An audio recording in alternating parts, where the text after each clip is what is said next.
महत्त्वाची बातमी. एखाद्यानं मर्डर केला तर त्याचं खानदान दोषी कसं, असं अजित पवार यांनी म्हटलंय.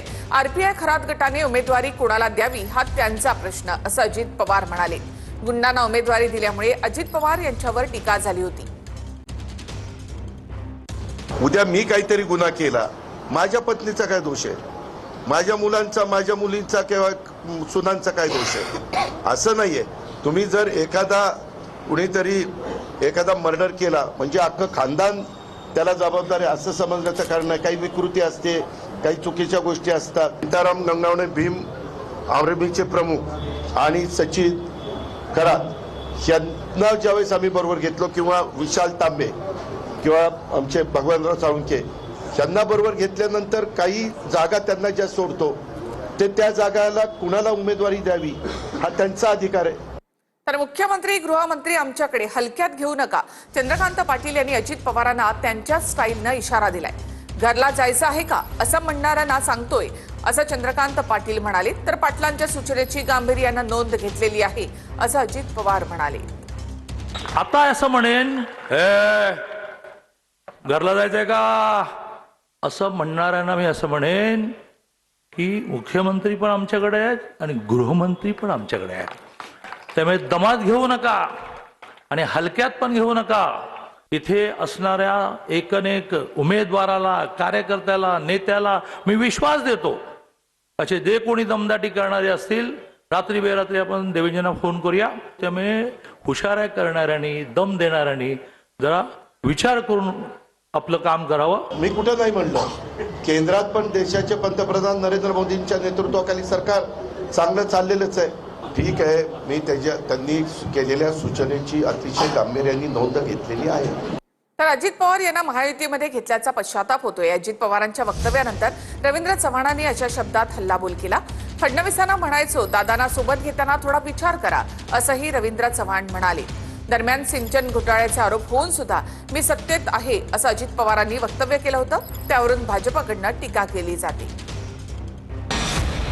सिंचन घोटाळ्याच्या आरोपांच्या मुद्द्यावर अजित पवारांच्या वक्तव्यानं नवा वाद उभा राहिलाय. पुण्यामध्ये अण्णा बनसोडेंचे चिरंजीव सिद्धार्थ बनसोडेंच्या प्रश्नावर अजित पवार यांनी हे उत्तर दिलं. यावर आता विरोधकांनी सरकारला धारेवर धरलं. उद्याच्याला गुन्हा कुणावर झाला तर गुन्हा सिद्ध व्हायच्या आधीच तो दोषी असतो का? असतो. तुम्हाला माहितीये माझ्यावर 70,000 कोटीचा भ्रष्टाचाराचा आरोप झाला ना. ज्यांनी केलं त्या सगळ्यांच्या बरोबर मी सरकारमध्ये आहे ना. देशाचे पंतप्रधान जबाबदारीनं बोलले अजित पवारांच्या सिंचन घोटाळ्यावर आणि पुढल्या 8 दिवसामध्ये अजित पवार हे मंत्रिमंडळात आले. त्याच्यामुळे अजित पवारांचा प्रश्न जो आहे हा योग्य आहे.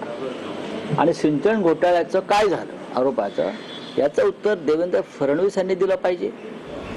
तर भाजपनं सुद्धा अजित पवार यांना आरसा दाखवलाय. अजितदादांच्या विधानाने अडचणीत सापडलेल्या भाजपनंही दादांनाच प्रत्युत्तर दिलंय. अजित पवारांनी खुद के गिरेबान में झांक के देखना चाहिए, जसं हिंदीमध्ये म्हणतात. ते कोणत्या पक्षाबद्दल म्हणतायत? नरेंद्र मोदीजींच्या नेतृत्वातल्या असणाऱ्या पक्षाबद्दल म्हणतायत. आम्ही कधी आरोप करायला गेलो तर त्यांना फार अडचणी निर्माण होतील. अजितदादा असे का बोलले मला माहित नाही. त्यांनी बोलायला नको आहे. अजितदादांनी बोलायला नको आहे. तरी महायुतीमध्ये कुठलेही मतभेद मनभेद होणार नाही याची काळजी माननीय अजितदादांनी आणि आम्ही सर्वांनी घ्यायची आहे. अजित पवार यांनी केलेल्या वक्तव्यावरून भाजप प्रदेशाध्यक्ष रवींद्र चव्हाण यांनी हल्लाबोल केला. काही लोकांना सोबत घेऊ नका, आता सोबत घेतलं तर पश्चाताप होतोय का? हो, कार्यकर्ते रोज मला सांगतात, प्रदेशाचा अध्यक्ष आहे त्यामुळे ते सांगण्याचा प्रयत्न केला. लोकांचा दिशाभूल करण्याचा, खोटा नेरेटिव्ह पसरवण्याचं काम करतायत. मी तर देवेंद्रजींना नेहमी खासगीत सांगायचो, साहेब थोडासा विचार करा.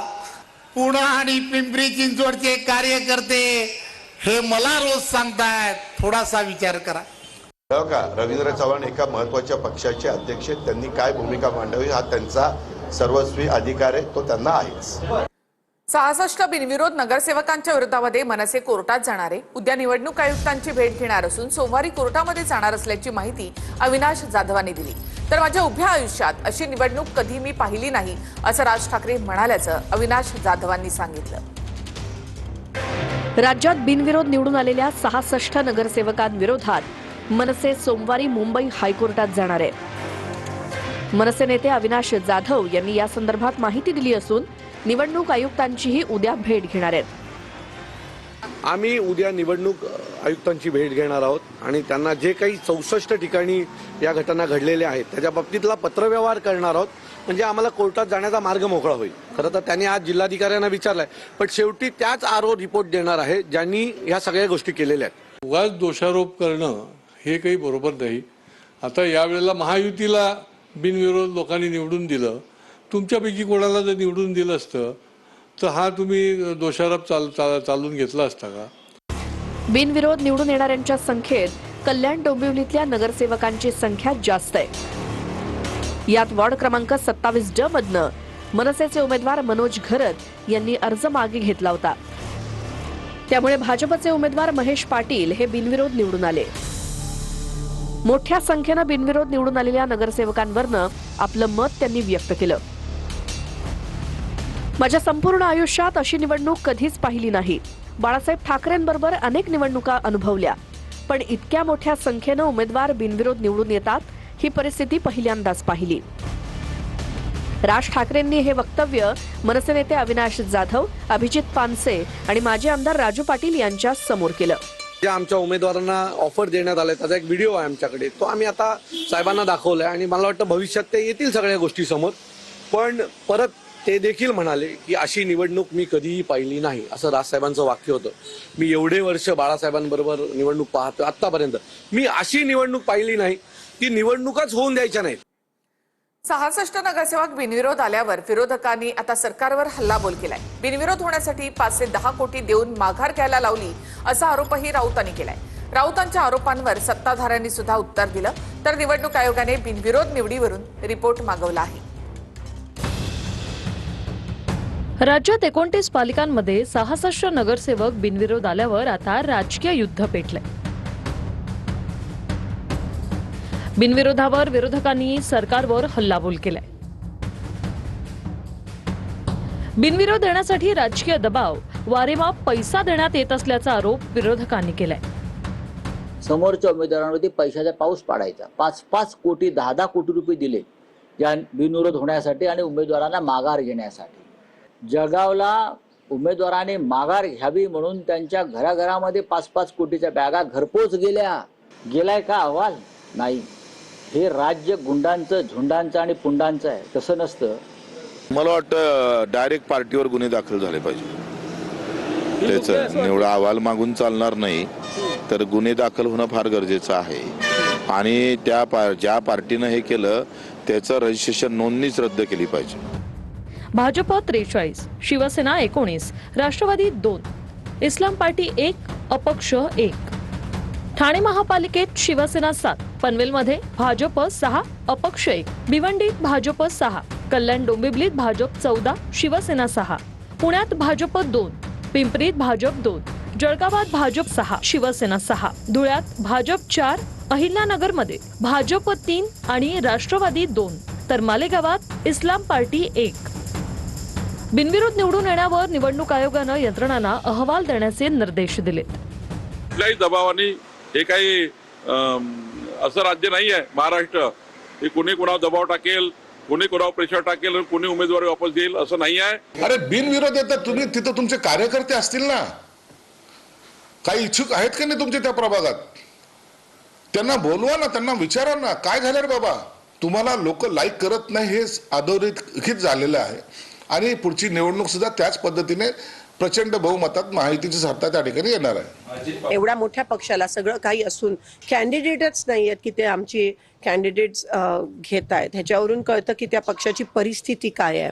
म्हणून आम्हाला CCTV फुटेज अतिशय गरजेचं. आम्ही लीगल नोटीस असीम सरोदे जींकडून त्यांना पाठवली आहे, आरोना, आणि आम्ही रिट पिटिशन पण हायकोर्टमध्ये दाखल करतोय. मतदारांनी करायचं काय? जर हे विकले गेले असतील किंवा दबावानं मागे घेतले असतील तर त्या भागातल्या मतदारांनी काय करायचं, हा प्रश्न निवडणूक आयोगाला कधी पडलाय का? निवडणूक आयोग हे या भ्रष्टाचारांच्या ताटाखालचं मांजर झालंय. हे पाळीव मांजर आहे निवडणूक आयोग, महाराष्ट्राचा आणि देशाचा. नोकर आहेत भाजपचे आणि या भ्रष्ट मंत्र्यांचे. निवडणूक आयोग का तुमचा काय पगारदार नोकर आहे का? सामनामध्ये जसे तुम्ही आहात तसे काय निवडणूक आयोगाने तुमच्या पेरोलवर आहे तो? निवडणूक आयोगाचा जो धाक आहे किंवा ही यंत्रणा जी आहे ही स्वतंत्र आहे, परंतु त्यांच्यावर आरोप करून कुठेतरी पराभवाचं खापर कसं कुणावर फोडले जाईल याचा प्रयत्न या माध्यमातून केला जातोय. तर सोलापूरमध्ये बिनविरोध निवडून येण्यासाठी मनसेच्या पदाधिकाऱ्याची हत्या करण्यात आली असा गंभीर आरोप खासदार प्रणिती शिंदेंनी भाजपवर केला. ही हत्या कौटुंबिक वादातून झाल्याचा दावा केला जाईल असंही प्रणिती शिंदेंनी म्हटलं. प्रणिती शिंदेंच्या आरोपानंतर सोलापुरातलं राजकीय वातावरण ढवळून निघालंय. सोलापुरात बिनविरोध निवडून येण्यासाठी मनसेच्या पदाधिकाऱ्याची हत्या करण्यात आली असा गंभीर आरोप खासदार प्रणिती शिंदेंनी भाजपवर केलाय. पण आता ही हत्या कौटुंबिक वादातून झाल्याचा दावा केला जाईल असे प्रणिती शिंदेंनी म्हटलंय. मनसे पदाधिकाऱ्याची हत्या आणि प्रणिती शिंदेंनी केलेल्या आरोपानंतर सोलापुरातलं राजकीय वातावरण ढवळून निघालंय.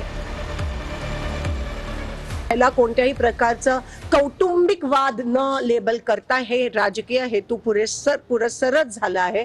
आणि आज सीपीनी रेकॉर्डवर आणलंय की 100% पॉलिटिकली मोटिवेटेड आहे. कारण का कोणाचा तरी फॉर्म विड्रॉ करण्याच्या दबावाखाली हे करण्यात आलं आहे. आणि सोलापुरात मनसे पदाधिकारी बाळासाहेब सरवदेंची हत्या झाली आहे. नेमकं प्रकरण काय ते पाहूया. मनसेचे पदाधिकारी बाळासाहेब सरवदेंची शुक्रवारी हत्या झाली. हत्येप्रकरणी भाजप उमेदवार शालन शंकर शिंदे यांच्यासह 15 जणांवर गुन्हा दाखल झालाय. शालन शिंदेंनी सरवदेंच्या डोळ्यात चटणी टाकून इतर आरोपींनी धारधार शस्त्रानं वार केल्याची तक्रार आहे. शालन शिंदेंना भाजपकडून उमेदवारी मिळाल्यानंतर इच्छुक उमेदवार रेखा सरवदेंसोबत अर्ज मागे घेण्यावरून वाद झाला होता. वादानंतर इच्छुक उमेदवार रेखा सरवदेंनी उमेदवारी अर्ज मागे घेतला होता. मात्र त्यावरून पुन्हा वाद झाला आणि बाळासाहेब सरवदेंची हत्या करण्यात आली असा आरोप आहे. 15 जणांविरुद्ध गुन्हा दाखल करण्यात आलेला आहे. त्यापैकी 5 जणांना ताब्यात घेऊन अटक करण्यात आलेले आहे. राहुल शिंदे, अतिश शिंदे, तानाजी शिंदे, अमरशंकर शिंदे आणि शालन शिंदे अशा 5 आरोपींना ताब्यात घेऊन अटक करण्याची प्रक्रिया केलेल्या आहेत. पोलिसांनी कारवाई करण्याची मागणी भाजपने केली आहे. मला या संदर्भातली संपूर्ण माहिती नाही आहे, परंतु कायदा सुव्यवस्थेबद्दल या राज्यात कुठच्याही प्रकारचा कॉम्प्रोमाइज होत नाही. जर तिथे काही स्थानिक वाद झाला असेल आणि तिथे जर घटना घडली असेल तर पोलीस त्याचा तपास करतील आणि पोलीस त्याच्यावर कारवाई करतील. भाजपचा राव की काँग्रेसचा राव, गुन्हा आहे गुन्हा आहे आणि गुन्हा करू नये. भाजपच्याही कार्यकर्त्यांनी कुठले गुन्हे करू नये. मनसे पदाधिकारी बाळासाहेब सरवदेंच्या हत्येप्रकरणी सोलापुरात मविया आक्रमक झाली आहे. सरवदेंच्या हत्येच्या निषेधार्थ उद्या मविया उपोषण आणि मूक आंदोलन करणार आहे. जे उमेदवारांनी जे माघारी घेतलेलं आहे भारतीय जनता पार्टीच्या आता कालच्या याच्यामध्ये ही असा दहशतीचं वातावरण दमदाटी देऊन तुमचं काहीतरी हे करून हे प्रकार केलेला आहे. विजय देशमुख, किरण देशमुख आणि त्यांचे जे पिल्लावळे जे आहेत ना, ज्यांनी काही कांड केलं यांच्या सर्व मोबाईलचं चौकशी झाली पाहिजे, कॉल रेकॉर्डिंग झाली पाहिजे. राहुल नार्वेकर आणि हरिभाऊ राठोड यांच्यामध्ये वाद झालाय. सुरक्षा काढून घेईन असं नार्वेकर म्हणाल्याचा व्हिडिओ व्हायरल झाला. यावर अधिकाऱ्यांना कारवाई करण्यास सांगणं माझं कर्तव्य असल्याचं स्पष्टीकरण नार्वेकरांनी दिलं. तर नार्वेकरांना सूचना देण्याचा अधिकार नाही असं संजय राऊतांनी म्हटलं आहे. तिकडे गेल्यानंतर आरोनच्या ऑफिसमधनं बाहेर येताना काही माजी विधान परिषद सदस्य व त्यांच्याबरोबर आलेली टोळी यांनी मला घेराव घालणं, धक्काबुक्की करणं, आपल्याला दिलेल्या सुरक्षेचा गैरउपयोग करून, दुरुपयोग करून तिकडे कमोशन क्रिएट करणं हे कुठचा योग्य प्रकार आहे. आणि एक लोकप्रतिनिधी म्हणून जर का कोण आपल्याला दिलेल्या सुरक्षेचा दुरुपयोग करत असेल तर संबंधित अधिकाऱ्यांना त्याची माहिती देऊन समज देऊन त्या संदर्भात कारवाई करायला सांगणं हे माझं कर्तव्य आहे. त्यांना अधिकार नाही येतो. त्यांना ते जेव्हा विधानसभा अध्यक्षपदाच्या खुर्चीवर सभागृहात बसलेले असतात तेव्हाच त्यांना अशा प्रकारच्या सूचना देण्याचा अधिकार असू शकतो. ते जेव्हा बाहेर पडतात तेव्हा त्यांना तो अधिकार नाही. त्यांनी पदाचा पूर्णपणे गैरवापर केलेला. त्याच्यामुळे विधानसभा अध्यक्षांवरती रितसर कारवाई होणं गरजेचं आहे. छत्रपती संभाजीनगरमध्ये अंबादास दानवे निवडणूक अधिकाऱ्यांच्या भेटीला गेले आहे. तर निवडणूक चिन्ह वाटप झालं नसल्यामुळे ही भेट घेतल्याची माहिती अंबादास दानवे यांनी दिली. हिरालाल वाणी यांना मशाल चिन्ह देत नसल्याचा आरोप आहे. प्रभाग क्रमांक 4 मध्ये सावित्रीबाई हिरालाल वाणी यांना हायकोर्टाचे आदेश असताना मशाल चिन्ह हे निवडणूक अधिकारी देत नाहीत असा आरोप आहे. आणि याचा जाब विचारण्यासाठी माजी विरोधी पक्ष नेते अंबादास दानवे निवडणूक निर्णय अधिकारी कार्यालयामध्ये पोहोचले आहेत. काहीतरी मुद्दाम करतोय बरं का, कारण मी मुद्दाम जर करायचं असतं तर सगळं दिलं असतं का? मग आता कशासाठी मग आता हे पत्र आलं ना त्यांचं म्हणून आहे ना. मुद्दाम कशाला कोण करेल हो?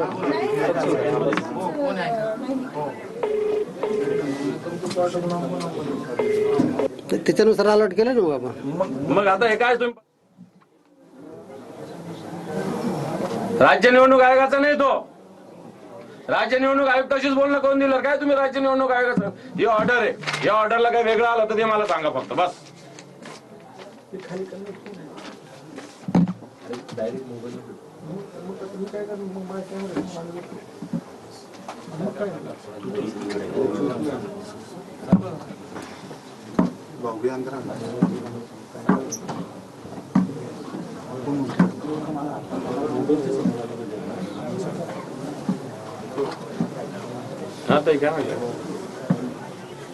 हो मी दिली ती आता यांच्या. आणि आता वळूयात पुढल्या बातम्यांकडे. चित्रपटामधील विलन लक्षात राहतो, हिरो लक्षात राहत नाही, हे बदलायला हवं असं धनंजय मुंडेंनी म्हटलं. धुरंधरमधील हिरो कोण असा धनंजय मुंडेंनी विद्यार्थ्यांना प्रश्न विचारला. यावेळी विद्यार्थ्यांनी अक्षय खन्नाचं नाव घेतलं. यानंतर धनंजय मुंडेंनी विद्यार्थ्यांसमोर हात जोडले. धुरंधर मधल्या हिरोचं नाव सांगता येईल का? अक्षय खन्ना म्हणतायत.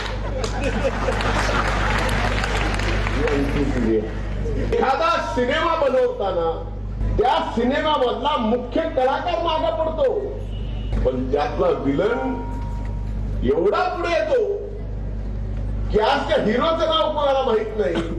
रणवीर सिंगचं नाव कोणाला माहित नाही. काय नाव सांगा बरं त्या पिक्चर मधलं? हे बदलणं गरजेचं आहे. अरे महाराष्ट्रात सगळ्यात नंबर 1 ला मतं घेऊन तुम्ही मायबाप जनतेने मला निवडून दिलं. त्याच्यानंतर सुद्धा एवढे संकट आपल्या नशिबाला येतात, त्याचा विचार करा. वंचित मधला किंचित माणूस पुढे यायला की त्याला कसं खाली नेते हे आपल्याला स्वर्गीय मुंडे साहेबांपासून सगळं माहिती आहे. पण जोपर्यंत तुम्ही सगळेजण माझ्या पाठीमागे विश्वासानं उभे आहात, सबको कार्यक्रम काळजीच करू ना. आता उभे छान मोठा सगळी बोलू. वरळीतल्या NSAI डोम मध्ये भाजप आणि शिंदेच्या सेनेचा मेळावा सुरू आहे. थोड्याच वेळामध्ये मुख्यमंत्री फडणवीस आणि उपमुख्यमंत्री शिंदे इथे संबोधित करणार आहेत. मुंबईच्या विकासाचं व्हिजन मेळाव्यामध्ये मांडलं जाईल. मेळाव्याला भाजप आणि शिवसेनेचे आमदार, खासदार, पदाधिकारी, नेते उपस्थित आहेत.